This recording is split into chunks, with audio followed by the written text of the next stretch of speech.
Imagine que você acorda amanhã dentro de um quarto selado. Não há portas, não há janelas, não há saída visível. Há apenas uma parede de concreto armado de 3 metros de espessura entre você e a liberdade financeira absoluta. Do outro lado dessa parede está tudo o que você sempre quis: independência total, a capacidade de escolher como gasta cada hora da sua vida, a tranquilidade de saber que nenhuma crise, nenhum chefe, nenhum ciclo econômico pode arrancar a sua dignidade. 3 metros de concreto. Isso é tudo o que separa você. A maioria das pessoas que conheço, a maioria que passou pelo meu escritório em Omaha durante 6 décadas, passa a vida inteira esmurrando essa parede com os punhos nus. Elas batem e batem, sangram, gritam, inventam estratégias de impacto mais forte, lançam-se com o ombro, tentam correr do extremo oposto do quarto para investir com mais velocidade. Alguns, os mais criativos, tentam convencer os outros a bater por eles, criando esquemas de pirâmide de impacto coletivo. Mas a parede não se move. Nunca se move com força bruta. Agora, no canto mais escuro daquele quarto, quase invisível, coberto por uma fina camada de poeira, porque ninguém presta atenção nele, há uma furadeira. Uma furadeira pequena, silenciosa, quase ridícula em sua modéstia. Essa furadeira perfura exatamente 1 milímetro por dia. Apenas 1 milímetro, nada mais. Se você pegá-la e colocá-la contra a parede hoje, amanhã terá avançado 1 milímetro. Depois de amanhã, 2 milímetros. Em uma semana, 7 milímetros. A maioria das pessoas olha para ela, segura-a por um segundo, sente seu peso insignificante na mão e a joga no chão com desprezo. 1 milímetro é patético. 1 milímetro é insultuoso em comparação com a urgência da situação. 1 milímetro não é visto, não é sentido, não gera aplausos, não impressiona ninguém em um jantar. Não serve para publicar uma história inspiradora nas redes sociais. Então elas voltam aos punhos, voltam a sangrar. Mas aqui está a aritmética que separa aqueles que morrem dentro daquele quarto daqueles que o atravessam caminhando. 1 milímetro diário, composto ao longo de 3.000 dias, equivale a 3 metros exatos. 8 anos e 2 meses. Sem mágica. Sem golpe de genialidade. Sem uma jogada de mestre que ninguém mais previu. Apenas a física implacável, a física absolutamente inegociável dos juros compostos aplicados à disciplina humana. O que acabo de descrever não é uma parábola bonita para motivar ninguém. É a descrição literal, matematicamente precisa, de como funciona a acumulação de riqueza, de conhecimento e de caráter no mundo real. E a maior tragédia que observei em 95 anos sobre este planeta não é que as pessoas não tenham acesso à furadeira. A furadeira está lá. Sempre esteve lá. A tragédia é que as pessoas olham para ela e decidem que é muito lenta, muito chata, muito comum para alguém que se acha extraordinário. Levo mais de 7 décadas alocando capital. Vi ciclos completos de euforia e pânico se repetirem com a precisão das marés. Comprei empresas durante guerras, durante recessões, durante pandemias, durante momentos em que o consenso geral era de que o mundo estava acabando. E se há algo que posso afirmar com a certeza que só a experiência composta durante décadas proporciona, é isto. O abismo entre uma pessoa comum e alguém que construiu riqueza duradoura não é um golpe de sorte. Não é um contato privilegiado. Não é ter nascido com um quê superior. Esse abismo é o resultado acumulado de milhares de decisões diárias que são, individualmente, tão pouco glamorosas, tão silenciosas e tão aparentemente insignificantes que a maioria das pessoas sequer as reconhece como decisões. São invisíveis precisamente porque são comuns. E são poderosas precisamente porque são consistentes. As pessoas me procuram esperando que eu lhes revele o segredo. Como se existisse uma fórmula oculta que eu guardo em um cofre em algum lugar do Kievit Plaza. A verdade é muito mais desconfortável do que qualquer segredo. Não há segredo. Há um sistema operacional. Há 3 engrenagens que giram todos os dias, sem exceção, sem férias, sem dias de descanso emocional. 3 rituais que não são negociáveis sob nenhuma circunstância, sob nenhum governo, sob nenhuma taxa de juros, sob nenhuma condição de mercado. E o que torna essas 3 engrenagens devastadoramente eficazes não é cada uma separadamente, mas a forma como se alimentam mutuamente, criando um ciclo de retroalimentação que se amplifica com cada rotação. É a composição, compounding. Não apenas composição financeira, composição cognitiva, composição moral, composição existencial. Antes de revelar quais são essas 3 engrenagens, preciso que você entenda algo sobre a mecânica dos juros compostos que a maioria ignora, porque, sem entender isso, os 3 hábitos que vou descrever parecerão triviais e você os descartará exatamente como as pessoas descartam a furadeira de 1 milímetro. Albert Einstein, um homem que sabia algo sobre as forças que governam o universo, chamou os juros compostos de a 8ª maravilha do mundo. Ele não disse isso como uma hipérbole retórica. Ele disse com a mesma sobriedade com que descreveria a gravidade ou a velocidade da luz. Os juros compostos são uma força natural. Não é um truque financeiro. Não é uma ferramenta inventada por Wall Street. É uma lei do universo tão real quanto a que mantém os planetas em suas órbitas. O que acontece é que seus efeitos são profundamente contraintuitivos para o cérebro humano, porque nosso cérebro evoluiu para pensar em termos lineares. Se você caminha 1 km, espera que o segundo quilómetro o leve a 2 km do ponto de partida. Linear, previsível, confortável. A composição não funciona assim. A composição funciona como uma bola de neve rolando por uma encosta longa e íngreme. No início, a bola é tão pequena que mal se nota, quase ridícula. Se alguém lhe dissesse que essa bola minúscula, rolando ladeira abaixo, se tornaria uma avalanche capaz de esmagar uma cidade, você riria. Mas a cada centímetro que rola, ela recolhe mais neve, e essa neve adicional aumenta a superfície de contacto. E a superfície de contacto aumentada recolhe ainda mais neve no centímetro seguinte. A aceleração não é constante, é exponencial. E o que acontece no final dessa encosta viola a intuição de qualquer pessoa que pense em linhas retas. Deixe-me dar um exemplo que uso há décadas, porque nenhum outro captura a violência matemática da composição com tanta brutalidade. Pegue um centavo, um único centavo. Um objeto tão insignificante que a maioria das pessoas não se abaixa para pegá-lo na calçada. Agora duplique-o todos os dias durante 30 dias. Apenas 30 dias. 1 mês. No primeiro dia, você tem 1 centavo. No segundo dia, 2 centavos. No terceiro dia, 4 centavos. No 10º dia, após 10 dias completos de duplicação, você tem $5,12. 5 dólares. 10 dias de trabalho e você tem $5. A pessoa comum, a pessoa impaciente, a pessoa que esmurra a parede com os punhos, olha para esses $5 após 10 dias e diz: isso não funciona. Isso é ridículo. Perde a fé. Desiste. Procura o próximo esquema de enriquecimento rápido, a próxima criptomoeda que promete multiplicar por 100 em uma semana, o próximo guru que vende um curso de $700 sobre como ficar milionário em 90 dias.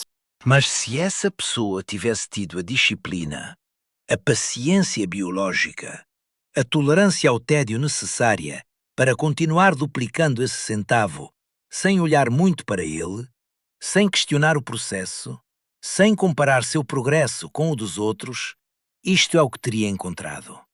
No 20º dia, 10 dias depois daqueles patéticos $5, o centavo se transformou em $5.242.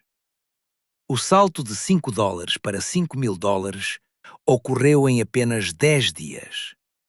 E no 30º dia, o centavo original se transformou em $5.368.900. US$ 709,12. Mais de 5 milhões de dólares. De 1 centavo. Em 30 dias. E a parte mais importante deste exemplo, a parte que contém a lição que vale mais do que qualquer MBA de Harvard ou qualquer certificação de analista financeiro, é esta. 97% desses 5 milhões foram gerados nos últimos 10 dias. Os primeiros 20 dias foram de preparação. Foram a parte invisível. Foram os milímetros da furadeira que ninguém celebra. Isso é exatamente o que acontece com os hábitos que vou compartilhar com você. Durante os primeiros anos, talvez durante a primeira década, os resultados serão tão modestos que você se sentirá tentado a desistir.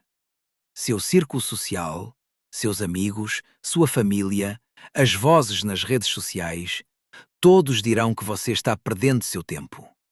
Que existem caminhos mais rápidos, que o mundo mudou, que a paciência é uma relíquia do passado. E todos estarão errados. Todos estarão catastroficamente, espetacularmente, historicamente errados. Porque não entendem a matemática. Não entendem que o poder da composição se concentra brutalmente na cauda da distribuição temporal. Os últimos anos são os que contêm a mágica. Mas você só pode chegar aos últimos anos se sobreviver aos primeiros. Agora vamos falar sobre a primeira engrenagem. O motor de informação. A leitura com propósito. Passo entre 5 e 6 horas por dia lendo. Quando as pessoas ouvem isso, geralmente reagem de duas maneiras. A primeira reação é o ceticismo. Ninguém consegue ler tanto, é um exagero, é relações públicas. A segunda reação é a superficialidade. Tentam imitar durante uma semana, leem qualquer coisa que encontram, de romances da moda a artigos caça-cliques, e quando não veem resultados imediatos, concluem que o hábito não funciona para elas. Ambas as reações estão completamente erradas, porque ambas ignoram a palavra mais importante da equação: propósito. Não leio para preencher o tempo. Não leio para me sentir intelectual.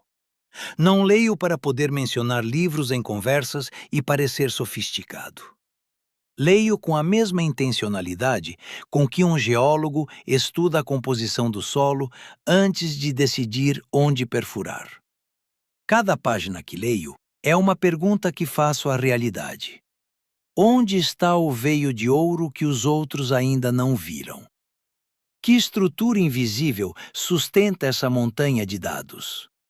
Quais suposições do mercado são tão universalmente aceitas que ninguém as questiona e, portanto, ninguém verificou se continuam sendo verdadeiras? Meu dia começa antes do amanhecer. A primeira coisa que toco não é um telefone, não é um e-mail, não é uma mensagem de texto. A primeira coisa que toco são jornais. O Wall Street Journal, o Financial Times, o Omaha World Herald. Eu os leio do começo ao fim. Não escaneio as manchetes. Não procuro apenas as seções de negócios. Leio as notícias locais, os obituários, os classificados, as seções de esportes. Por quê? Porque a informação mais valiosa do mundo raramente se apresenta com um rótulo que diz informação valiosa. Os sinais mais importantes estão escondidos nas margens, nas tendências que ninguém está monitorando, nas pequenas perturbações que precedem os grandes terremotos econômicos. Depois dos jornais, passo para os relatórios anuais.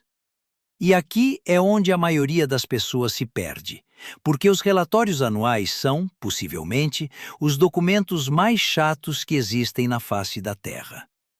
São centenas de páginas de dados financeiros, notas de rodapé, tabelas de amortização, explicações de políticas contábeis, descrições de segmentos operacionais que fariam qualquer um adormecer se não soubesse o que está procurando. Mas, para mim, um relatório anual é um mapa do tesouro. Cada linha do balanço patrimonial conta uma história. Cada nota de rodapé esconde uma confissão. Cada mudança em uma política contábil é um sinal de fumaça. Leio entre 500 e 1.000 páginas por dia. Nem sempre de um único relatório. Às vezes são 5 relatórios anuais diferentes de empresas que competem no mesmo setor. Quando leio os relatórios da Coca-Cola, também leio os da PepsiCo. Quando leio os da American Express, também leio os da Visa e Mastercard. Quando leio os da Geico, também leio os da Progressive e Allstate. Por quê? Porque a verdadeira compreensão de um negócio não vem de estudar esse negócio isoladamente. Vem de entender a estrutura competitiva completa do setor em que opera. É como estudar um animal. Você não pode entender um leão lendo apenas sobre leões. Você tem que entender a savana inteira. O ecossistema de presas, o clima, a disponibilidade de água, as rotas migratórias, os concorrentes que caçam no mesmo território. Há um conceito que é absolutamente central na minha filosofia e que nasce diretamente desse hábito de leitura obsessiva: o círculo de competência. Este conceito é tão importante que eu poderia argumentar que é a ideia mais valiosa que aprendi em toda a minha carreira. O círculo de competência é, em essência, um mapa do que você sabe e do que não sabe. Parece simples, parece óbvio, mas sua aplicação é tudo menos óbvia. A maioria dos investidores, a maioria dos executivos, a maioria das pessoas que tomam decisões importantes não têm a menor ideia de onde terminam os limites do seu conhecimento real. Eles confundem familiaridade com compreensão. O fato de você usar um iPhone todos os dias não significa que você entenda a economia do negócio da Apple. O fato de você voar em aviões com frequência não significa que você entenda a estrutura de custos de uma companhia aérea. O fato de você ter uma conta bancária não significa que você entenda os riscos do balanço patrimonial do seu banco. A familiaridade como consumidor é uma ilusão de conhecimento, e essa ilusão destruiu mais fortunas do que qualquer crise financeira na história. O que a leitura propositiva faz, dia após dia, ano após ano, década após década, é desenhar esse mapa com uma precisão cada vez maior.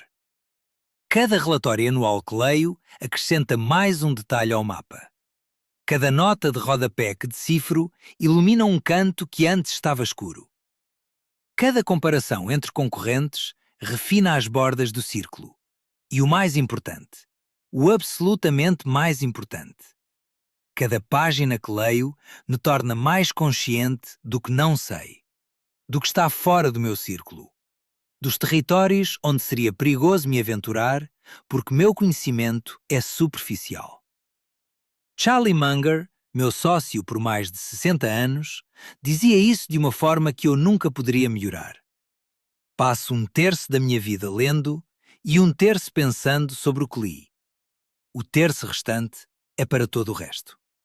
Isso não é uma metáfora. É uma descrição literal de como funciona uma mente que respeita a mecânica da composição cognitiva. Porque o conhecimento se compõe exatamente como o dinheiro. Quando você lê um relatório anual de uma empresa de bens de consumo e entende como funciona o poder de fixação de preços, esse conhecimento não desaparece quando você passa para o próximo relatório. Ele fica. Ele se sedimenta. E quando, 3 meses depois, você lê um relatório de uma empresa de um setor completamente diferente, esse conceito de poder de fixação de preços atua como uma lente que permite ver coisas que, de outra forma, seriam invisíveis. Você pode ver, por exemplo, que uma empresa de tecnologia tem o mesmo tipo de poder de fixação de preços que a empresa de bens de consumo, mas disfarçado sob uma terminologia diferente. E essa conexão, essa sinapse neural que se acende entre 2 domínios de conhecimento aparentemente não relacionados, é onde nasce a verdadeira vantagem competitiva. Não é um dado isolado, é a rede, é a teia de aranha intelectual que se torna mais densa mais resistente e mais capaz de capturar oportunidades com cada fio que é adicionado. Isso é o que eu chamo de fosso cognitivo. No mundo dos investimentos, falamos muito sobre os fossos defensivos das empresas, as vantagens competitivas duradeiras que protegem o negócio de seus rivais. A Coca-Cola tem um fosso de marca, a Geico tem um fosso de custo, as ferrovias têm um fosso de ativos irreplicáveis. Mas como indivíduo, como alocador de capital, seu fosso mais importante é o seu fosso cognitivo. É a acumulação de décadas de leitura propositiva que permite ver padrões onde os outros veem caos, que permite manter a calma quando o mercado está em pânico e que permite agir com convicção quando a oportunidade se apresenta porque você já a estudou de 15 ângulos diferentes antes que ela aparecesse. E aqui é onde preciso ser brutalmente honesto com você sobre algo que a maioria dos motivadores, dos coaches financeiros e dos gurus de produtividade nunca lhe dirá. Este fosso leva décadas para ser construído. Não semanas, não meses, décadas. Comecei a ler relatórios anuais quando tinha 11 anos. Comprei minha primeira ação aos 11 anos. Hoje tenho 95. Isso significa que levo 84 anos construindo meu fosso cognitivo. 84 anos adicionando 1 milímetro diário de conhecimento. E 99% da minha riqueza líquida obtive depois dos 50 anos. Você entende a implicação dessa estatística? Não é uma curiosidade biográfica. É a prova matemática viva de que a composição concentra seu poder devastador na cauda da distribuição temporal. Mas não me interprete mal. Não estou dizendo que você precisa de 84 anos para ver resultados. O que estou dizendo é que você precisa começar hoje. Precisa começar com o que tem. Precisa começar de onde está. E precisa ter a honestidade intelectual de reconhecer que os primeiros anos serão lentos, serão frustrantes, serão solitários. Ninguém vai aplaudi-lo por se sentar para ler um relatório 10K de 200 páginas sobre uma seguradora enquanto seus amigos estão assistindo ao jogo ou publicando fotos nas redes sociais. Ninguém vai parabenizá-lo por passar sua manhã de sábado lendo sobre a economia do setor ferroviário ou sobre a dinâmica do mercado de resseguros. Mas cada uma dessas horas de leitura é 1 milímetro da furadeira. Cada uma está perfurando a parede. E quando você olhar para trás daqui a 20 anos, verá o buraco. Verá a luz do outro lado. Agora, deixe-me ser específico sobre como estruturo minha leitura, porque a estrutura importa tanto quanto o volume. Desenvolvi o que poderia ser chamado de uma pirâmide de leitura, embora nunca a tenha formalizado com esse nome. Na base da pirâmide, ocupando aproximadamente metade do meu tempo de leitura, estão os materiais diretamente relacionados aos setores e aos negócios que se enquadram no meu círculo de competência. Relatórios anuais, relatórios trimestrais, os documentos 10K que as empresas apresentam à Comissão de Valores Mobiliários, as cartas dos diretores executivos aos acionistas, as transcrições das conferências de resultados. Estes são os alicerces. Sem eles, todo o resto é especulação disfarçada de análise. No nível intermediário da pirâmide, ocupando aproximadamente 30% do meu tempo, estão as biografias e as histórias de negócios. Leio sobre as vidas de pessoas que construíram impérios e de pessoas que os destruíram. Leio sobre Henry Ford e sobre os erros da Penn Central. Leio sobre a história da American Express e sobre a crise do óleo de salada que quase destruiu a companhia. Leio sobre como Sam Walton transformou o varejo e sobre como a Sears, que já foi a maior empresa do mundo, desmoronou sob seu próprio peso burocrático. Essas histórias não são entretenimento, são dados. São experimentos naturais que o mercado realizou ao longo de décadas, e cada um contém lições que nenhum livro didático pode ensinar. No topo da pirâmide, ocupando aproximadamente os 20% restantes, está o que chamo de contexto amplo: história, psicologia, filosofia. Os escritos de Adam Smith não apenas a riqueza das nações, mas também a teoria dos sentimentos morais. Os ensaios de Benjamin Franklin. As observações de Charles Darwin sobre a adaptação. Os princípios da física de Newton aplicados como metáforas para entender a inércia dos sistemas econômicos. Este nível superior é o que cria as conexões mais inesperadas e mais valiosas. É o que permite ver que um ciclo recente de euforia no mercado de ações tem a mesma estrutura psicológica que a mania das tulipas em Amsterdã. É o que permite entender que a ganância e o medo não são fenômenos modernos. São constantes biológicas da espécie humana que se manifestam de forma previsível sempre que as condições adequadas ocorrem. E há um princípio de leitura que considero mais importante do que todos os outros combinados: a leitura ativa, não passiva. Não basta passar os olhos pelas páginas. Cada parágrafo que leio gera perguntas. Por que esta empresa aumentou sua dívida em 40% no último ano? Por que mudou de auditor? Por que esta nota de rodapé sobre litígios pendentes é 3 vezes mais longa do que a do ano passado?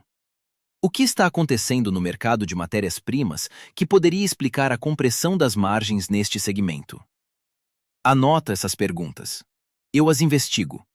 Eu as conecto com dados de outras fontes. Discuto-as com o Charlie. Discuto-as com os gerentes das empresas que possuo. A leitura ativa converte a informação bruta em conhecimento acionável, e o conhecimento acionável é o combustível do fosso cognitivo. Quando digo que a leitura é o meu trabalho real, não estou sendo poético. Estou sendo absolutamente literal. Na Berkshire Hathaway, não tenho reuniões semanais da diretoria. Não tenho um exército de analistas preparando apresentações de PowerPoint para mim. Não tenho um comitê de investimentos que vota nas decisões de alocação de capital. Meu escritório em Omaha tem uma cadeira, uma mesa, um telefone e pilhas de relatórios anuais que chegam até o teto. Esse é o meu centro de operações. E dessa cadeira, lendo esses relatórios, tomei decisões de investimento que movimentam bilhões de dólares. Não porque sou mais inteligente do que os outros, mas porque levo mais tempo lendo do que os outros. Porque minha bola de neve cognitiva rolou por uma encosta mais longa e acumulou mais neve do que a de quase qualquer outra pessoa neste setor. Benjamin Graham, meu mestre, o homem que me ensinou a pensar sobre investimentos como uma disciplina racional em vez de um jogo de azar emocional, escreveu 2 livros que mudaram minha vida para sempre: O Investidor Inteligente e Security Analysis. Eu os li pela primeira vez quando tinha 19 anos. Eu os reli inúmeras vezes desde então. E cada vez que os releio, encontro algo novo. Não porque o texto mudou, mas porque eu mudei.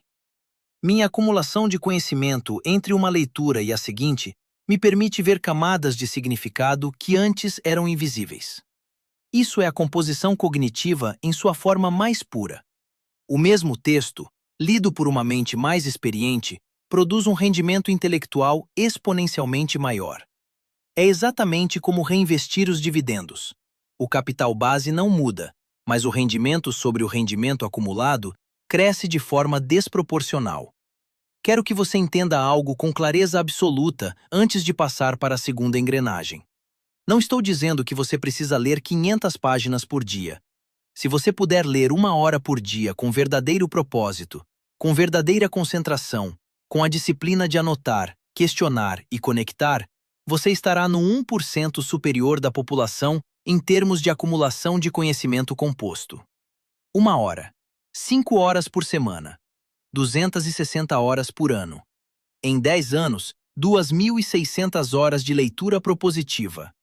Isso é o equivalente a mais de 1 ano completo de estudo intensivo. Quantas pessoas você conhece que dedicaram 1 ano completo de suas vidas exclusivamente para estudar as indústrias nas quais desejam investir? Quase ninguém. E é por isso que quase ninguém constrói riqueza duradoura. A armadilha mais perigosa na qual você pode cair é a ilusão de que estar ocupado é o mesmo que ser produtivo, e a armadilha paralela de que consumir informação rápida é o mesmo que ler com propósito. Escanear manchetes no seu telefone enquanto espera o ônibus não é leitura. Assistir a um vídeo de 3 minutos sobre as 5 ações mais quentes do momento não é pesquisa.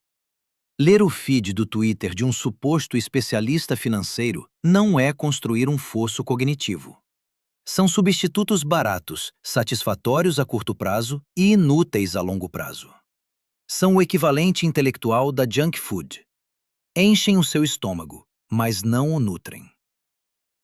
A leitura propositiva é lenta, é desconfortável, é solitária e é o único caminho que conheço para a compreensão genuína de como funciona o mundo do capital. Agora vamos falar sobre a segunda engrenagem. E esta engrenagem é, possivelmente, a mais contraintuitiva das três, porque contradiz absolutamente tudo o que a cultura moderna nos ensina sobre o que significa ser uma pessoa bem-sucedida, produtiva e valiosa. A segunda engrenagem é a proteção implacável, absoluta, quase fanática do tempo. Se você visitasse meu escritório em Omaha, a primeira coisa que notaria não é o que está lá, é o que falta. Não há telas com ticas de ações transmitindo em tempo real. Não há uma equipe de assistentes correndo de um lado para o outro com pastas debaixo do braço. Não há uma sala de conferências com uma mesa oval de mogno e 12 cadeiras de couro esperando por executivos. E se você olhasse meu calendário, o calendário do homem que dirige uma corporação com um valor de mercado superior ao produto interno bruto da maioria dos países do planeta, você veria algo que o deixaria completamente desconcertado. Você veria o vazio. Blocos enormes de nada. Horas e horas sem reuniões, sem chamadas programadas, sem compromissos de qualquer tipo. Um deserto branco onde a maioria dos executivos do mundo tem uma selva impenetrável de obrigações, apresentações, almoços estratégicos, conferências setoriais, entrevistas, reuniões de diretoria e viagens de negócios. A primeira vez que Bill Gates viu o meu calendário, ficou em silêncio por vários segundos. Depois me disse que foi uma das lições mais importantes que aprendeu na vida. Bill, um homem que durante décadas operou com um calendário milimetrado, onde cada 5 minutos eram alocados a alguma tarefa, alguma reunião, alguma decisão, compreendeu naquele momento algo que lhe custou anos para processar completamente. Um calendário cheio não é um símbolo de importância, é um símbolo de escravidão. Um calendário cheio significa que outras pessoas, outras agendas, outras prioridades que não são as suas estão ditando como você gasta o recurso mais precioso, mais insubstituível e mais finito que você possui, o seu tempo. E aqui preciso parar e falar sobre algo que a indústria da produtividade, essa indústria multibilionária que vende aplicativos, métodos, seminários e livros sobre como ser mais eficiente, distorceu até torná-lo irreconhecível. A diferença entre estar ocupado e ser produtivo. Estar ocupado é fácil. Qualquer um pode estar ocupado. Você pode preencher cada minuto do seu dia com atividade e não avançar um único centímetro em direção a qualquer objetivo que realmente importe. Você pode responder a 200 e-mails e não ter criado nem um grama de valor real. Você pode participar de 8 reuniões e não ter tomado uma única decisão que mova o ponteiro. Você pode passar 12 horas no escritório e voltar para casa exausto com a sensação reconfortante de que trabalhou duro, quando, na realidade, a única coisa que você fez foi reagir. Reagir às urgências dos outros. Reagir aos e-mails dos outros. Reagir às crises que outros criaram. Reagir, reagir, reagir. A vida reativa é a antítese da composição, porque a composição requer intencionalidade. Requer que você decida onde seu tempo é investido, e não que o mundo decida isso por você. Ser produtivo, por outro lado, é incrivelmente difícil, porque ser produtivo de verdade requer fazer algo que o cérebro humano detesta com uma intensidade visceral: não fazer nada visível. Sentar-se numa cadeira, olhar pela janela, pensar, deixar que sua mente conecte ideias que estavam flutuando em compartimentos separados. Permitir que a leitura desta manhã se desembarace com uma conversa que você teve há 3 semanas, com um dado que você leu em um relatório anual há 6 meses, com uma observação que você fez sobre o comportamento do consumidor em um supermercado há 2 anos. Essas conexões, essas sinapses lentas e profundas, são as que produzem as ideias que mudam trajetórias financeiras. Não nascem em reuniões, não nascem em brainstormings, não nascem em apresentações de PowerPoint, nascem no silêncio. Nascem no espaço vazio que a maioria das pessoas considera improdutivo. Invisto aproximadamente 80% do meu dia pensando e lendo, e apenas 20% no que a maioria chamaria de fazer. Isso é exatamente o oposto da proporção que observo em quase todos os executivos, investidores e profissionais que conheço. Eles passam 80% do tempo fazendo e apenas 20% pensando. Às vezes nem isso. Às vezes, a porcentagem de pensamento genuíno é 0. Eles estão tão presos na maquinaria da reatividade que esqueceram completamente como é pensar sem interrupção durante 3 horas consecutivas. E então se perguntam por que suas decisões de investimento são medíocres. Perguntam-se por que sempre chegam tarde às oportunidades. Perguntam-se por que o mercado parece estar sempre um passo à frente. O mercado não está um passo à frente. Eles estão um passo atrás, porque venderam seu tempo de pensamento em troca da ilusão de produtividade. Deixe-me explicar algo sobre o custo de oportunidade do tempo que muito pouca gente calcula corretamente. Quando você diz sim para uma reunião de 1 hora, você não está gastando 1 hora. Você está gastando essa hora, mais os 15 minutos prévios de preparação mental, mais os 15 minutos posteriores de descompressão, mais o tempo que o seu cérebro leva para retornar ao estado de concentração profunda que tinha antes da interrupção. Estudos de neurociência cognitiva mostram que, após uma interrupção significativa, o cérebro humano precisa de 23 a 25 minutos para retornar ao estado de fluxo anterior. Então, aquela reunião de 1 hora realmente lhe custou entre 1 hora e 45 minutos e 2 horas completas de tempo cognitivo de alta qualidade. Agora multiplique isso pelas 5, 6, 8 reuniões que um executivo médio tem todos os dias. Não é que não lhe sobre tempo para pensar, é que eles destruíram sistematicamente a própria possibilidade de pensar com profundidade. E isso é o que ninguém lhe diz sobre as grandes decisões de investimento, sobre as decisões que realmente constroem fortunas geracionais. Todas foram tomadas em momentos de quietude.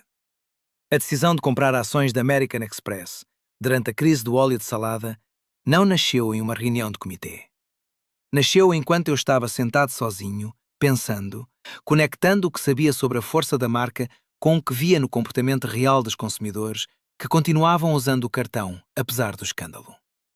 A decisão de investir na Coca-Cola não foi o resultado de um modelo de Excel elaborado por uma equipe de analistas.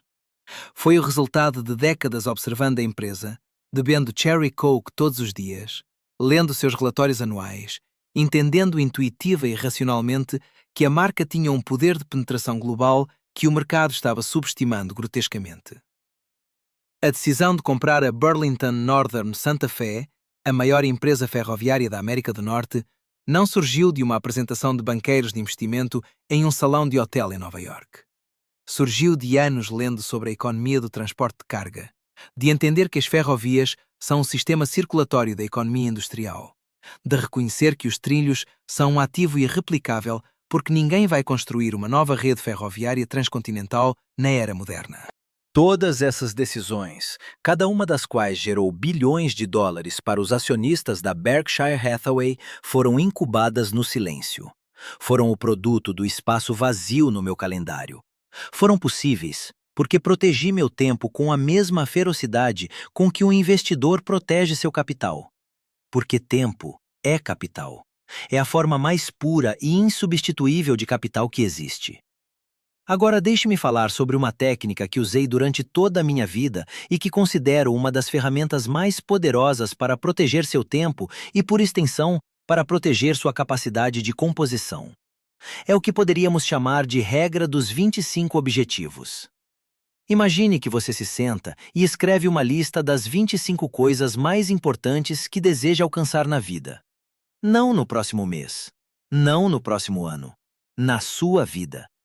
Reserve o tempo necessário para fazer isso bem. Quando você tiver sua lista de 25, circule as 5 mais importantes. Apenas 5. As 5 que, se você pudesse realizar apenas 5 coisas antes de morrer, você escolheria sem hesitar. Agora você tem 2 listas. Uma lista de 5 objetivos prioritários e uma lista de 20 objetivos secundários. A maioria das pessoas, ao fazer esse exercício, trata a lista de 20 como uma lista de coisas que farão quando tiverem tempo, quando terminarem com as 5 principais, quando as circunstâncias permitirem. Esse é exatamente o erro que destrói carreiras, que dilui fortunas, que transforma vidas potencialmente extraordinárias em vidas de dispersão medíocre. A lista de 20 não é a sua lista de pendências. A lista de 20 é a sua lista de coisas que você deve evitar a todo custo. A todo custo. Sem exceções, sem negociações, sem desculpas. Por quê? Porque essas 20 coisas são as mais perigosas de todas. Não são más ideias, não são objetivos absurdos. São objetivos legítimos, atraentes, sedutores. São interessantes o suficiente para tentá-lo, razoáveis o suficiente para se justificarem e exigentes o suficiente para consumir enormes quantidades de seu tempo e energia se você permitir a entrada deles.